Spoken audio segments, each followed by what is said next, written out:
Hello friends, मेरा नाम है शाकिर और मैं हूँ एमबीबीएस फाइनल ईयर स्टूडेंट। आज हम पढ़ने वाले स्कल फ्रैक्चर्स। अब स्कल फ्रैक्चर्स क्या होते हैं वो पढ़ने से पहले हम हेड इंजरी को समझते हैं। तो अगर मेरे स्कल या फिर ब्रेन इनका अगर स्ट्रक्चरल या फिर फंक्शनल डैमेज होता है तो इसको हम हेड इंजरी कहते हैं। मतलब जो मेरे स्कल फ्रैक्चर से ये भी हेड इंजरी है। अब हम मैकेनिज्म ऑफ स्कल फ्रैक्चर को समझते हैं। तो देखो, सपोज ये मैं हूँ और मेरे ऊपर किसी ने रॉड से अटैक किया और एक इंसान ने तो पत्थर मार दिया और फिर एक इंसान ने गोली मार दी। तो इसकी वजह से क्या होगा, मेरे स्कल का फ्रैक्चर होगा। तो यहाँ पे जो वेपन्स है ये डायरेक्ट इम्पैक्ट कर रहे हैं मेरे हेड से, जिसकी वजह से फ्रैक्चर हो रहा है। इसलिए यहाँ पे जो मैकेनिज्म ऑफ फ्रैक्चर क्या है, कैसा है, डायरेक्ट वायलेंस है। अब इनडायरेक्ट वायलेंस क्या होता है इसको भी देख लेते हैं। तो देखो, अगर एक बंदा है और इसने क्या किया, इसने बिल्डिंग से इसने जंप कर दी, तो इसकी वजह से क्या होगा, ये अपने लेग्स पे लैंड करेगा। इसलिए जो फोर्स है इसके लेग से ट्रांसमिट होकर स्पाइनल कॉर्ड पे जाएगा और स्पाइनल कॉर्ड से इसके स्कल में जाएगा, जिसकी वजह से फ्रैक्चर हो जाएगा। तो यहाँ पे मैकेनिज्म ऑफ फ्रैक्चर क्या है, इनडायरेक्ट वायलेंस है। अब जो मेरे स्कल फ्रैक्चर्स होते हैं ये मेनली दो टाइप के होते हैं, स्कल वॉल्ट फ्रैक्चर्स और स्कल बेस फ्रैक्चर। इसी को हम बेसिलर फ्रैक्चर कहते हैं। तो स्कल वॉल्ट फ्रैक्चर में आ जाता है हमारा लीनियर या फिर फिशर फ्रैक्चर, फिर डिप्रेस्ड फ्रैक्चर, कम्युनिटेड फ्रैक्चर, पॉन्ड और गटर फ्रैक्चर, फिर डायस्टैटिक या फिर इसी को हम सुचरल फ्रैक्चर भी कहते हैं। फिर लास्ट में आ जाता है मेरा परफोरेटिंग और कट फ्रैक्चर। अब स्कल बेस फ्रैक्चर में मेनली हम रिंग और हिंज फ्रैक्चर को पढ़ते हैं। अब पपीज़ रूल क्या होता है उसको पहले हम देख लेते हैं, फिर हम स्कल वॉल्ट फ्रैक्चर पढ़ेंगे। तो देखो, सपोज है मेरा हेड है और मेरे ऊपर किसी ने रॉड से अटैक किया, तो इसकी वजह से एक फ्रैक्चर लाइन बन जाएंगी। तो ये मेरी फर्स्ट फ्रैक्चर लाइन है। और फिर दूसरे बंदे ने क्या किया, मेरे ऊपर स्टोन से अटैक किया, तो एक और फ्रैक्चर लाइन बन जाएंगी। तो ये मेरी सेकंड फ्रैक्चर लाइन है। फिर एक और बंदा आया और उसने क्या किया, मेरे ऊपर गन से अटैक किया, मेरे को गोली मार दी। तो इसकी वजह से क्या होगा, एक और फ्रैक्चर लाइन बन जाएंगी। तो ये मेरी थर्ड फ्रैक्चर लाइन। तो यहाँ पे आपने एक बात नोटिस की होगी कि जो फर्स्ट फ्रैक्चर लाइन है और जो सेकंड फ्रैक्चर लाइन है, जो सेकंड फ्रैक्चर लाइन है वो फर्स्ट फ्रैक्चर लाइन को ज्वाइन तो कर रही है लेकिन उसको क्रॉस नहीं कर रही है। और जो थर्ड फ्रैक्चर लाइन है वो सेकंड फ्रैक्चर लाइन को ज्वाइन कर रही है लेकिन उसको क्रॉस नहीं कर रही है।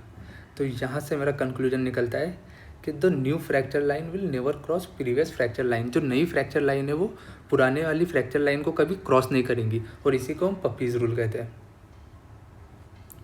तो ये था मेरा पपीज़ रूल।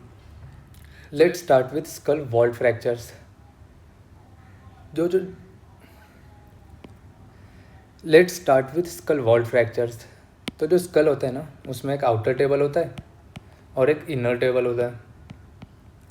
तो सपोज अगर मेरे स्कल पे किसी ने हेवी और ब्रॉड स्ट्राइकिंग सरफेस वाले वेपन से अटैक किया, तो उसकी वजह से क्या होगा, जनरल डिफॉर्मेशन होगा, क्योंकि ब्रॉड स्ट्राइकिंग सरफेस है। और जो फ्रैक्चर लाइन होगी ना वो बहुत ही थिन और लीनियर होगी, और इसी को हम क्या कहते हैं, इसी को हम फिशर फ्रैक्चर कहते हैं, और इसका दूसरा नाम होता है लीनियर फ्रैक्चर। ये मेनली कन्फाइन होता है इनर टेबल से, और ये most common type of fracture होता है। अब नेक्स्ट है हमारा डिप्रेस्ड फ्रैक्चर। तो डिप्रेस्ड फ्रैक्चर में वेपन हेवी होता है लेकिन इसका स्मॉल स्ट्राइकिंग सरफेस था। वहीं पे फिशर फ्रैक्चर में हेवी और ब्रॉड स्ट्राइकिंग सरफेस था, और डिप्रेस्ड फ्रैक्चर में हेवी और स्मॉल स्ट्राइकिंग सरफेस है, जैसे कि हैमर मेरा। तो अगर मेरे स्कल पे किसी ने हैमर से अटैक किया तो क्या होगा, मेरे जो स्कल का सेगमेंट है ना वो डिप्रेस हो जाएगा, या फिर इसको हम कहते हैं डिस्प्लेस हो जाएगा। और ये जो डिप्रेस्ड स्कल सेगमेंट है इसकी वजह से ब्रेन इंजरी हो सकती है या फिर कॉन्ट्यूजन हो सकता है। इसलिए इसकी ट्रीटमेंट में हम सर्जिकल एलिवेशन करते हैं डिप्रेस्ड सेगमेंट का। और यहाँ पे क्या हो रहा है, यहाँ पे लोकल डिफॉर्मेशन हो रहा है। फिशर में जनरल डिफॉर्मेशन हो रहा था, यहाँ पे लोकल डिफॉर्मेशन होता है। अब ये जो मेरा फ्रैक्चर सेगमेंट है ये रिफ्लेक्ट करता है pattern of striking surface of weapon को। इसीलिए हम इसको कहते हैं फ्रैक्चर आला सिग्नेचर। अब नेक्स्ट है मेरा कम्युनिटेड फ्रैक्चर। तो कम्युनिटेड फ्रैक्चर होता है, तो सपोज है मेरा स्कल है, अगर मेरे स्कल पे किसी ने रॉड से रिपीटेडली अटैक किया तो इसकी वजह से जो फ्रैक्चर होगा वो कम्युनिटेड फ्रैक्चर होगा। तो रिपीटेड ब्लोज की वजह से क्या होता है, there is multiple fracture lines और मल्टीपल फ्रैक्चर सेगमेंट्स होते हैं कुछ इस तरह से।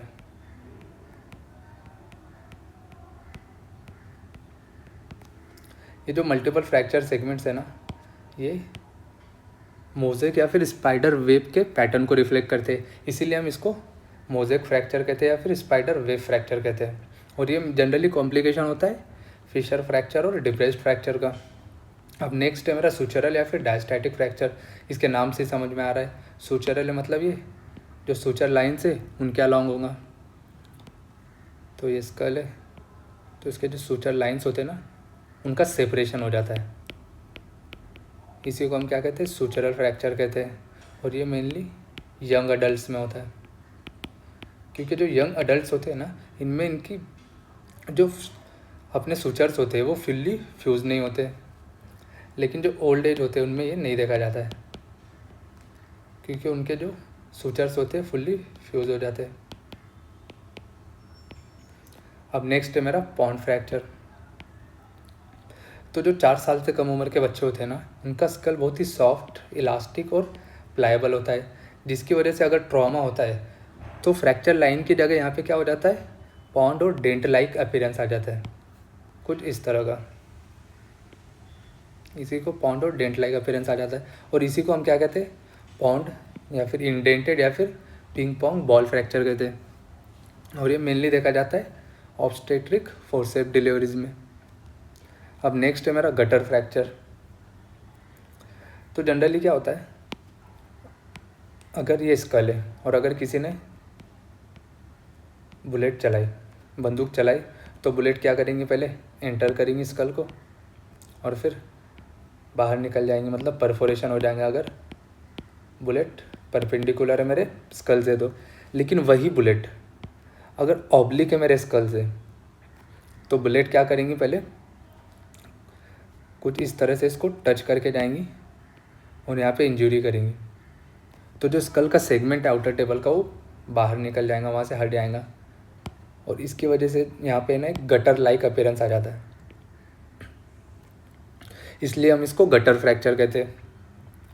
तो यहाँ पे क्या होता है, when a part of the bone is removed it creates gutter like appearance. अब तो जो गटर फ्रैक्चर है ना ये भी 3 टाइप का होता है। तो देखो ये मेरा स्कल है और ये इसका आउटर टेबल है और ये इनर टेबल है। तो अगर जो बुलेट है वो सिर्फ आउटर टेबल में इंजरी करके चली गई तो ये टाइप 1 गटर फ्रैक्चर है। लेकिन अगर बुलेट आउटर टेबल और इनर टेबल दोनों में इंजरी करके जाती है तो ये टाइप 2 है। वहीं पे जो बुलेट है वो बहुत ही स्मॉल एरिया में एंटर करके निकल जाती है, बहुत ही स्मॉल एरिया से निकल जाती है, तो ये मेरा टाइप 3 गटर फ्रैक्चर है। तो गटर फ्रैक्चर भी हो गया हमारा। अब नेक्स्ट है हमारा स्कल बेस फ्रैक्चर। तो स्कल बेस फ्रैक्चर से पहले हम देख लेते हैं कि हमारे जो स्कल वॉल्ट फ्रैक्चर है वो कैसे दिखते हैं। तो ये हमारा सुचरल फ्रैक्चर, कुछ इस तरह से थिन लीनियर लाइन है। फिर ये डिप्रेस्ड फ्रैक्चर है। फिर ये कम्युनिटेड फ्रैक्चर, ये स्पाइडर वेब अपीयरेंस दिख रहा है यहाँ पे। अब नेक्स्ट है हमारा स्कल बेस फ्रैक्चर्स। तो इसमें क्या होता है, सपोज़ अगर कोई बंदा बहुत ही ज़्यादा हाइट से कूद जाता है तो उसकी वजह से क्या होगा, वो अगर लेग्स पे लैंड करता है तो फोर्स उसके लेग्स से स्पाइनल कॉर्ड में जाएंगे और स्पाइनल कॉर्ड से स्कल में जाएंगे, और यहाँ पे जो स्कल का बेस है उसका फ्रैक्चर हो जाएगा। तो ये मेरा स्कल है और ये मेरा फोरामेन मैग्नम है। तो अगर इस फोरामेन मैग्नम के अराउंड कुछ इस तरह का फ्रैक्चर होता है, कुछ रिंग की तरह फ्रैक्चर आता है, तो इसको हम क्या कहते हैं, रिंग फ्रैक्चर कहते हैं। इसको हम रिंग फ्रैक्चर कहते हैं। तो जो रिंग फ्रैक्चर है ना ये फिशर फ्रैक्चर का ही टाइप होता है, और ये फोरामेन मैग्नम के अराउंड होता है, और ये मेनली क्या होता है, पोस्टीरियर क्रेनियल फोसा में होता है। अब नेक्स्ट है हमारा हिंज फ्रैक्चर। तो हिंज फ्रैक्चर में क्या होता है, सपोज, एक मिनट, हिंज फ्रैक्चर में क्या होता है, सपोज ये मेरा स्कल है, और स्कल में अगर किसी ने यहाँ पे साइडवे इम्पैक्ट किया, मतलब जो मेरा टेम्पोरल रीजन है, यहाँ पे अगर किसी ने रॉड से अटैक किया, तो इसकी वजह से क्या होगा, जो फ्रैक्चर लाइन है ना, वो कुछ इस तरह से सेला टर्सिका को क्रॉस करते हुए अपोजिट साइड के टेम्पोरल रीजन पे चली जाएंगी। तो ये क्या होता है, मेरा टाइप 1 हिंज फ्रैक्चर होता है। इसी को हम टाइप 1 हिंज फ्रैक्चर कहते हैं। लेकिन अगर जो मेरा टाइप 1 हिंज फ्रैक्चर है, इसमें क्या होता है, स्कल बेस फ्रैक्चर होता है। तो उसकी वजह से क्या होता है, अबनॉर्मल मोबिलिटी होती है बेस की स्कल के, और इसी को हम क्या कहते हैं, नोडिंग फेस साइन कहते हैं।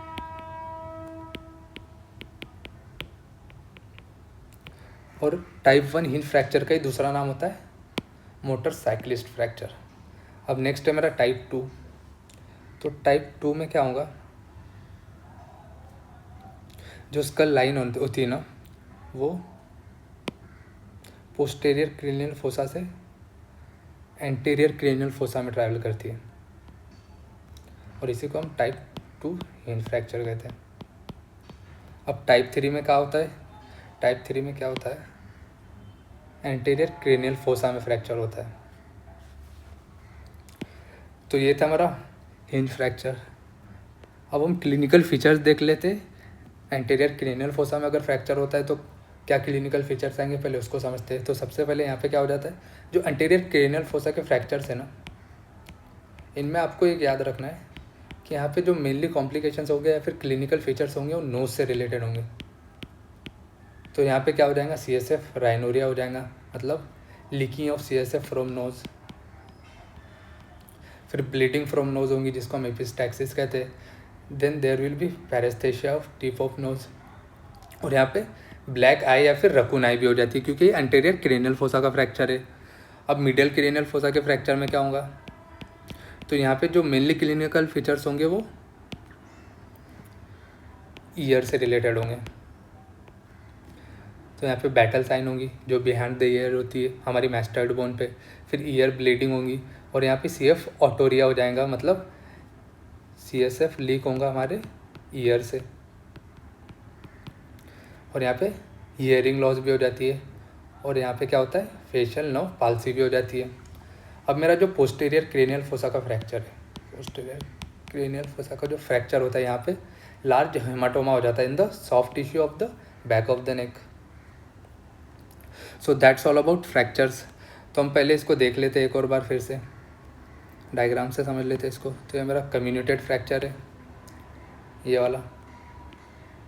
फिर ये लीनियर फ्रैक्चर है, ये डिप्रेस्ड फ्रैक्चर है, और ये जो फोरामेन मैग्नम के अराउंड जो फ्रैक्चर है ना, ये मेरा रिंग फ्रैक्चर है, और ये मेरा हिंज फ्रैक्चर। इसके जो नोट्स है ना, उसकी लिंक मैंने डिस्क्रिप्शन में दे दी, आप वहाँ पे जाके डाउनलोड कर सकते हो।